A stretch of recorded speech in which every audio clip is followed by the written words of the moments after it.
Okay, so I would technically be on day 15 of incubation, and pretty much first try was a flop.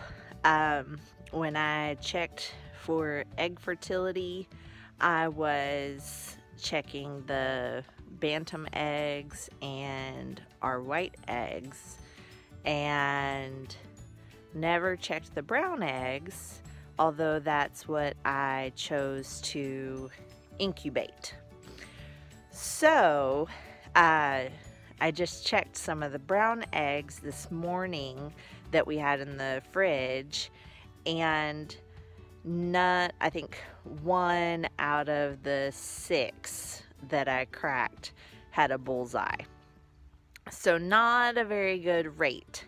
And I did that because by day 15, you should really not be able to see much light through the egg. And when I candled, I had lots of light shining through. So had my doubts that anything was growing in those eggs, and came outside and basically busted them all open, and yep, nothing.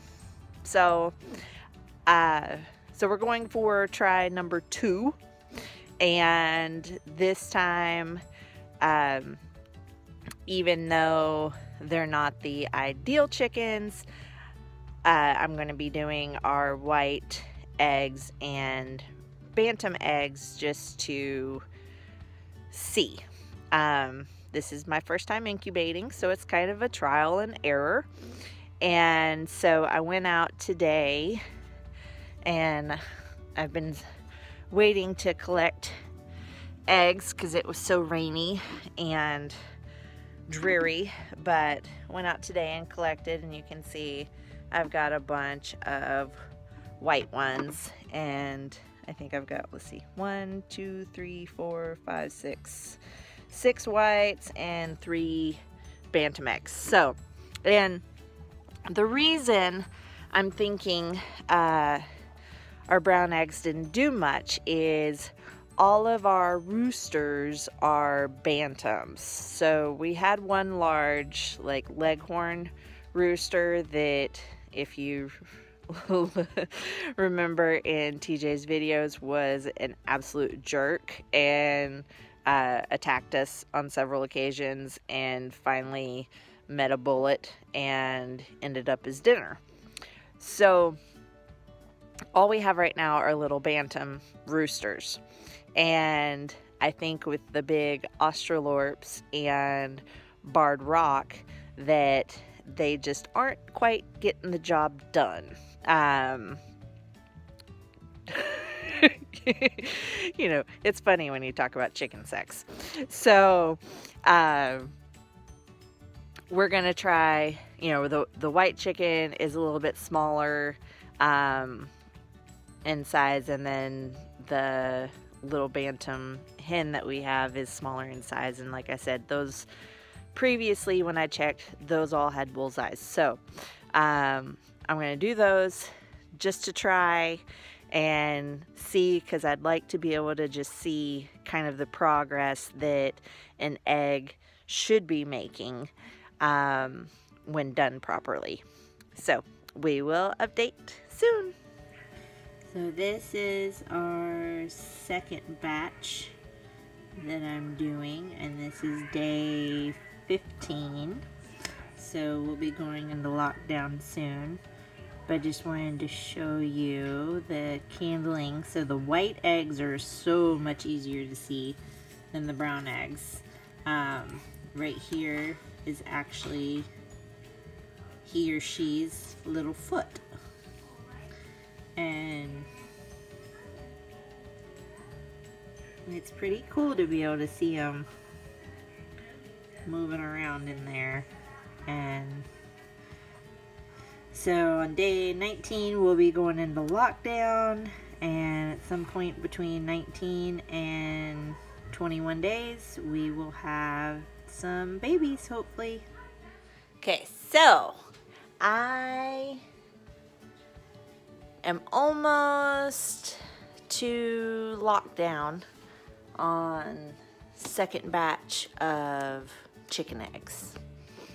And the other day, I was at Walmart and met a wonderful lady by the name of Granny B, and she has her own YouTube channel. I'll try and figure out how to put a link in the description so y'all can go check her out. But she actually stopped me while I was looking at pressure canners, and we got to talking and we exchanged information, and I told her that I was incubating chicken eggs, and she said, well, would you be interested in doing any quail? And it's like, well, I hadn't thought about it, but sure. And so she actually gave me a call the other day, and she said, well, I haven't gotten the quail eggs yet, but I just got a bunch of runner duck eggs. Would you like to go halvesies if you incubate? I said, absolutely. So I just, seeing one incubator was already full, and I've actually got a friend of ours that's bringing me some more chicken eggs this weekend. I asked Mr. Bear if I could get another incubator, and he said, what, you're just gonna be like the bird lady? They keep multiplying. 1 to 2, I'm going to come down to, originally there was 1, now there's 2, I'll come down tomorrow, there'll be 4, then 4 will turn into 8, and then if I get the power bill's going to be $800, we're going to have 900 chickens. No, they're only 45 watt, they're okay.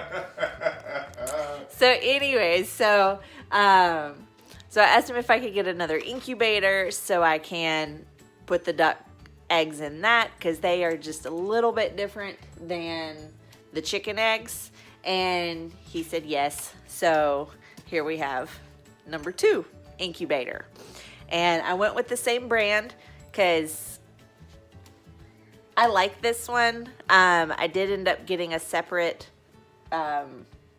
thermometer for it that I've got inside of there, because it is a little bit off, but since I've been doing that, we've had good success with this. So I got another one, got another separate temperature and humidity reader, and it's in there, and this thing's been running for 24 hours. So we are gonna get our 12 duck eggs and get them put in there so they can get going. And I have to say a big thank you to Granny B for letting me do this and learn from this. And you're a wonderful lady, and I'm very lucky to have met you and gotten to hang out with you today. So shalom everybody, we'll keep you updated. So we just woke up this morning and checked the eggs, and we have pipping. So I'm going to turn this around and see if I can get it to show you. Okay, so the second one from the back at the top, you can see just a little bit of cracking there, and then we have this one at the front that it is pipped on the bottom. Oh, you can kind of see it. Yeah, so it's indented like outward. Hopefully, I think it's 12 to 24 hours, we will have some babies.